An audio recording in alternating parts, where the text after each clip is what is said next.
Hello दोस्तों, मैं आशुतोष आप सभी का डिफरेंट क्लासेस में स्वागत करता हूं। तो दोस्तों, जैसा कि आप सभी को पता है कि आपकी बायोलॉजी में ह्यूमन फिजियोलॉजी यूनिट चल रही थी, जिसमें आज आपका ग्लैंड और हार्मोन्स चैप्टर है। इससे पहले दोस्तों इस यूनिट से मैं कई चैप्टर कवर करवा चुका हूं, जैसे मैंने डाइजेस्टिव सिस्टम करवाया था, nervous system, respiratory system, circulatory system, skeleton system, और इन सभी सिस्टम से रेलवे एसएससी बहुत ही अधिक क्वेश्चनों को पूछता है, यानी कि कम से कम 60%। तो इसीलिए आप इन चैप्टरों को अच्छे से तैयार कर लीजिए। तो दोस्तों आज की इस वीडियो को हम स्टार्ट करते हैं। दोस्तों आज की इस वीडियो में हम इस चैप्टर से पहले कुछ बेसिक कॉन्सेप्ट को जानेंगे और उसके बाद रेलवे एसएससी में आए हुए प्रीवियस ईयर के टॉप 40 क्वेश्चनों को सॉल्व भी करने वाले हैं। तो चलिए पहले दोस्तों हम जान लेते हैं ग्रंथियां यानी कि ग्लैंड्स क्या होती हैं। तो कोशिकाओं का एक ऐसा समूह या ऊतक जो तरल पदार्थ मतलब क्या, कार्बनिक पदार्थ स्रावित करता है, क्या कहलाए, उसे ग्रंथि कहते हैं। मतलब क्या हुआ कि कोशिकाओं का एक ऐसा समूह हो जो तरल पदार्थ को स्रावित करे तो ग्रंथि कहलाता है। अब देखिए तरल पदार्थ के रूप में हार्मोन्स स्रावित होंगे या फिर एंजाइम स्रावित होंगे।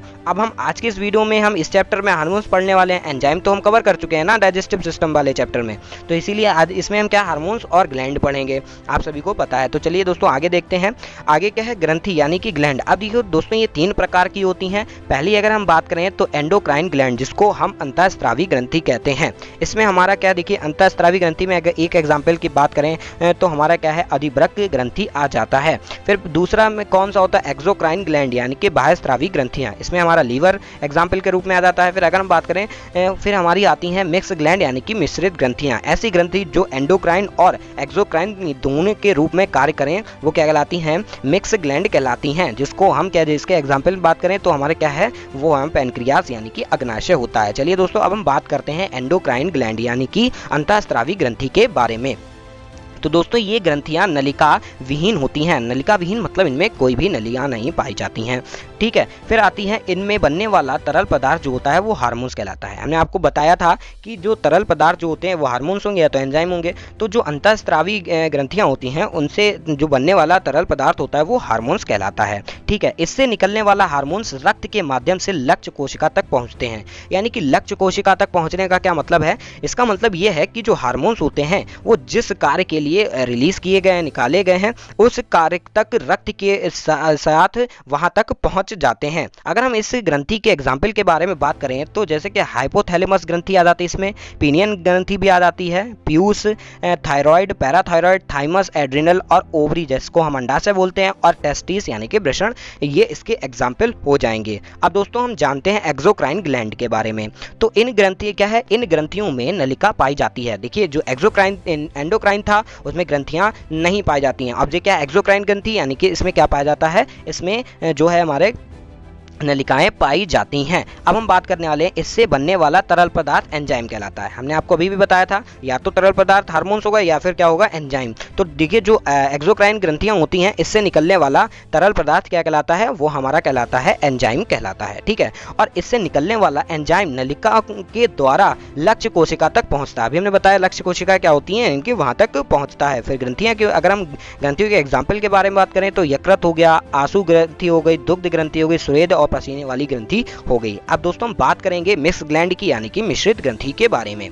तो इसका अन्य नाम यानी कि कंपाउंड ग्लैंड। अब देखिए कंपाउंड मतलब क्या होता है, यौगिक। यौगिक मतलब क्या होता है, 2 चीजों से मिलकर बना हुआ। तो मिश्रित ग्रंथि से ऐसे ही पता चल रहा है कि वो ग्रंथियां जो अंतःस्रावी और बाह्यस्रावी दोनों प्रकार की ग्रंथियां हों वही हमारी क्या कहलाती हैं, कंपाउंड ग्लैंड या फिर मिश्रित ग्रंथि भी कहलाती है, मिक्स ग्लैंड इसको बोलते हैं। एग्जाम्पल की अगर हम बात करें तो एग्जाम्पल क्या, अग्नाशय यानी कि इसको हम बोलते हैं पैनक्रियाज। ये आप देख सकते हैं ये दोनों के रूप में कार्य करता है। अब हम दोस्तों बात कर लेते हैं क्या है, एंडोक्राइन ग्लैंड अंतःस्रावी ग्रंथि कौन कौन सी होती हैं। तो जो हमारी दोस्तों हाइपोथैलेमस होती है, पीनियल ग्रंथि होती है और पीयूष ग्रंथि होती है। ये हमारी कहाँ पाई जाती है दोस्तों, हमारी ब्रेन में पाई जाती है। आप देख भी सकते हैं ये हमारी 2 इधर हो गई और बाकी की एक ये इधर हो गई। तो ये हमारी ये मस्तिष्क में पाई जाती है। फिर अगर हम बात करें थायराइड ग्लैंड और कौन सी हमारी, पैराथायराइड, ये हमारी कहाँ पाई जाती है, थायराइड यानी कि गले में पाई जाती है। आप देख सकते हैं ये थायराइड हो गई हमारी, और पैराथायराइड ये हमारी गले में ही पाई जाती हैं। फिर उसके बाद हमारा आता है थैलेमस, यानी कि थैलेमस कहाँ पाई जाती है, छाती में। आप देख सकते हैं ये हमारी क्या हो गई, थैलेमस हो गई, ठीक है। पैनक्रियास, पैनक्रियास कहाँ पाई जाती है, बिहाइंड स्टमक यानी कि स्टमक के पीछे पाई जाती है, ठीक है। ये पैनक्रियास हो गई, स्टमक के पीछे पाई जाती है। फिर हमारी आती है एड्रिनल ग्लैंड, ये कहाँ पाई जाती है, ये किडनी के ऊपर पाई जाती है। यानी कि जो किडनी होती है उसका उसके ऊपर कैपनुमा आकृति में, कैसे कैपनुमा आकृति में होती है, वहां पर पाई जाती है कौन सी, एड्रिनल ग्लैंड। फिर हम आती है गोनाड यानी कि जनन पिंड। अब इसके अंदर दो होती हैं, ओवरी होती है और टेस्टिस, यानी कि अगर हम महिलाओं में बात करें तो ओवरी अंडाशय पाए जाते हैं, और अगर हम मेल यानी कि पुरुष की बात करें तो उसमें टेस्टिकल्स यानी कि वृषण पाए जाते हैं। आप देख सकते हैं टेस्टिस हो गई और यहाँ पर क्या है, ओवरीज हो गई। ठीक है दोस्तों, अब हम जानेंगे कि इन ग्रंथियों से कौन कौन से हार्मोन्स रिलीज होते हैं। तो दोस्तों जो हमारी अगर हम बात करें क्या है, हाइपोथैलेमस, तो हाइपोथैलेमस से देखिए इसमें 2 ही 3 ग्रंथियां इंपॉर्टेंट हैं जिनसे अत्यधिक हार्मोन्स का स्रावण होता है। ठीक है दोस्तों, तो हाइपोथैलेमस से कौन कौन सा स्रावण होता है, तो इससे होता है टीआरएच। टीआरएच मतलब कि थायरोट्रिपिन रिलीजिंग हार्मोन्स। फिर बात करें जीएन यानी कि आरएच, क्या गोनाडोट्रिपिन रिलीजिंग हार्मोन्स। फिर जीएचआरएच यानी कि ग्रोथ हार्मोन्स रिलीजिंग हार्मोन्स। ठीक है, और सीआरएच यानी कि कार्टिकोट्रोपिन रिलीजिंग हार्मोन्स। और लास्ट में हमारा आता है, क्या आता है हमारा, डोपामिन हार्मोन्स। नेक्स्ट देखते हैं, अब हम बात करेंगे क्या पीनियल ग्लैंड यानी कि क्या पीनियल ग्रंथि। फिर आती है हमारी क्या है, पिट्यूटरी ग्रंथि। अब इसके अंदर भी ये भी महत्वपूर्ण है ग्रंथि हमारी। इसमें से कौन कौन से हार्मोन्स रिलीज होते हैं, तो इससे जीएच यानी कि ग्रोथ हार्मोन्स, जिसको हम वृद्धि हार्मोन्स भी कहते हैं। इसमें देखिए दोस्तों क्या है, 3 कंडीशनें होती हैं। एक हमारा भीम काय हो जाता है जिसको हम जेंटिज्म कहते हैं। फिर हमारा क्या आता है, कुरूप भीम काय हो जाता है जिसको एक्रोमेगली कहते हैं, यानी कि इसमें क्या होता है, बहुत ज़्यादा अधिक शरीर बड़ा हो जाता है। और फिर आता है हमारा बौनापन।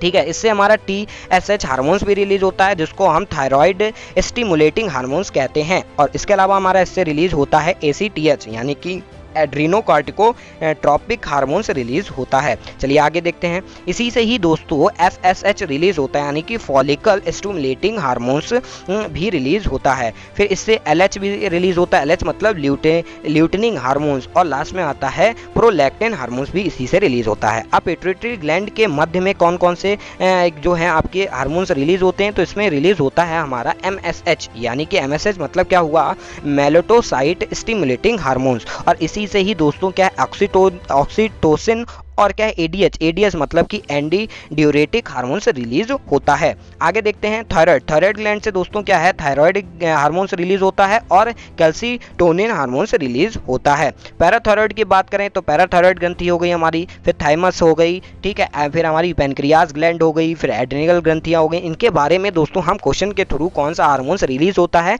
हम कवर करने वाले हैं। फिर जैसे जनन ग्रंथि हो गई, इसमें क्या होता है, टेस्टिस वृषण हो गया। अब इसके अंदर से 2 हार्मोन्स निकलते हैं, एक होता है एस्ट्रोजन और दूसरा टेस्टोस्टेरोन। और फिर हमारा ओवरी हो गई। ठीक है दोस्तों, अब ये तो हमने हार्मोन्स कवर कर लिए। अब इनसे रिलेटेड महत्वपूर्ण एसएससी और रेलवे में आए हुए प्रीवियस ईयर के क्वेश्चनों को हम सॉल्व करने वाले हैं। चलिए दोस्तों चलते हैं क्वेश्चनों की ओर। तो पहला प्रश्न हमारा दिया हुआ है कि मानव शरीर में सबसे बड़ी ग्रंथि कौन सी है। तो मानव शरीर में याद रखिएगा सबसे बड़ी ग्रंथि जो होती है वो कौन सी कहलाती है, वो हमारी कहलाती है लीवर। क्या कहलाती है, लीवर ग्रंथि कहलाती है, ये याद रखिएगा। चलिए अगला प्रश्न, अगला दिया हुआ है कि मानव शरीर की सबसे बड़ी मिश्रित ग्रंथि है। तो मानव शरीर की सबसे बड़ी मिश्रित ग्रंथि याद रखिएगा एक ही होती है, वो होती है क्या होती है, अग्नाशय, जिसको हम पैनक्रियाज बोलते हैं, हमने आपको बताया भी था। अगला प्रश्न, मानव शरीर में सबसे छोटी ग्रंथि कौन सी है। तो सबसे छोटी ग्रंथि याद रखिएगा पीयूष ग्रंथि या फिर पिट्यूटरी ग्रंथि। आप देखिए कहीं कहीं पे पिट्यूटरी ग्रंथि भी मिलेगा।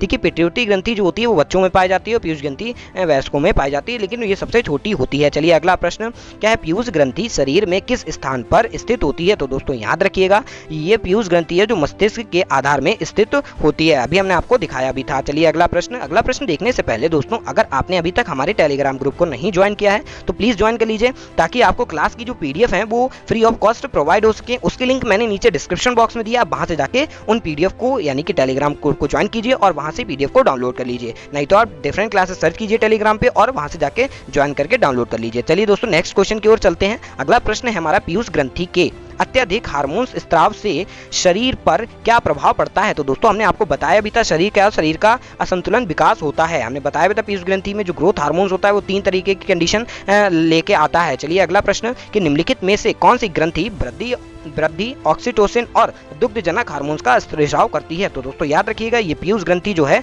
वो तीनों का रिसाव करती है।